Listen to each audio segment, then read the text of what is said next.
kesiapan LPSK untuk memberikan perlindungan pada saksi-saksi atau siapapun yang penting untuk mengungkap perkara ini.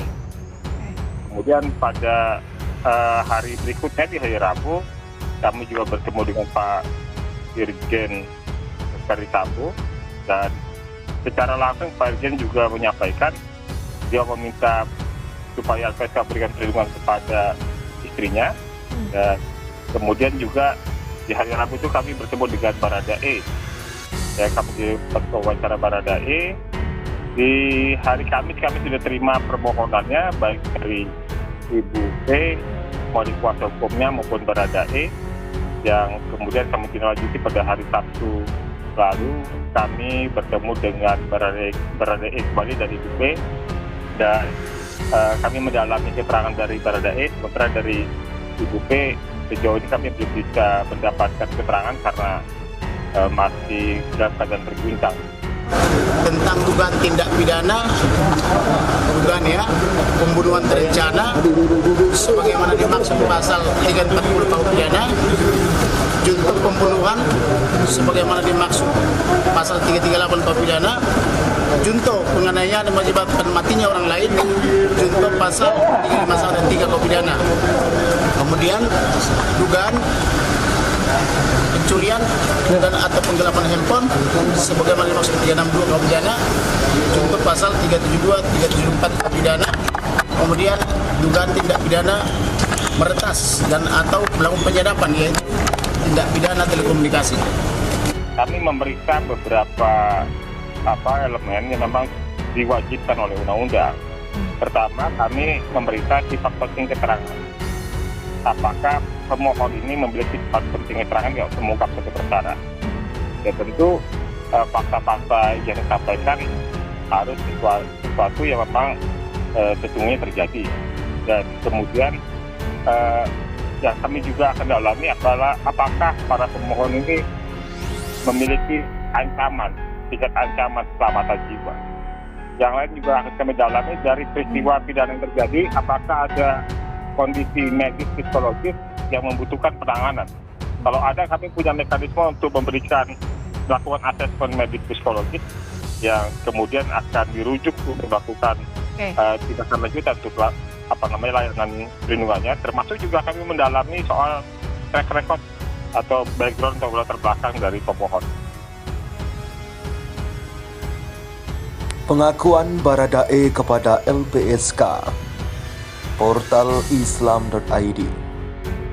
Lembaga Perlindungan Saksi dan Korban LPSK mendapatkan sejumlah informasi dari Baradae yang berhubungan dengan penembakan Brigadir J. Juru bicara LPSK Ruli Novian mengatakan, informasi tersebut diperoleh oleh LPSK setelah melakukan wawancara awal berkaitan dengan permohonan perlindungan yang diajukan Baradae. Untuk hasil wawancara awal, tentu kami memperoleh beberapa informasi yang berhubungan dengan rangkaian peristiwa. Itu memang kami peroleh dari Baradae. Tuturnya dalam dialog Sapa Indonesia Malam Kompas TV Selasa 19 Juli 2022. Ruli menegaskan bahwa Baradae dan perempuan berinisial P yang merupakan istri dari Irjen Ferdi Sambo telah mengajukan permohonan perlindungan pada LPSK. Namun berbeda dengan hasil wawancara awal dengan Baradae, pihaknya belum mendapatkan informasi yang cukup banyak dari istri Ferdi Sambo. Tapi untuk wawancara dengan permohonan P tadi atau istri dari permohonan Ferdi Sambo, LPSK memang belum begitu mendapatkan informasi yang begitu banyak, kata dia menegaskan. Karena memang kondisi yang bersangkutan saat kita melakukan wawancara belum begitu siap untuk dilakukan wawancara. Meski demikian, ia mengaku tidak bisa memastikan bahwa istri Ferdi Sambo mengalami trauma dan memang agak sulit untuk menyampaikan peristiwa itu secara lebih terbuka, sehingga LPSK bisa mendapatkan informasi yang utuh dan memiliki kesesuaian, misalnya dari keterangan yang kita peroleh dari Baradae, urainya. Langkah selanjutnya yang akan dilakukan oleh LPSK untuk memutuskan menerima atau menolak permohonan keduanya adalah melakukan penelahan lanjutan. Menurutnya, LPSK telah merencanakan agenda pertemuan berikutnya untuk melihatkan apakah kemungkinan melakukan pendalaman khususnya wawancara yang belum terselesaikan. Kemudian kita juga menyiapkan ahli dalam hal ini psikolog untuk memberikan informasi tentang kondisi psikologi. Karena memang itu salah satu syarat yang diatur dalam ketentuan undang-undang, tuturnya. Dalam dialog itu, Ruli juga menyampaikan bahwa LPSK akan melihat terlebih dahulu posisi permohonan perlindungan dalam proses hukum, apakah sebagai saksi korban atau tersangka.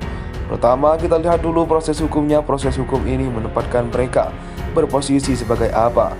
Saksi, korban, tersangka, atau apa? Nah, itu harus kita lihat terlebih dahulu, ujarnya menjelaskan.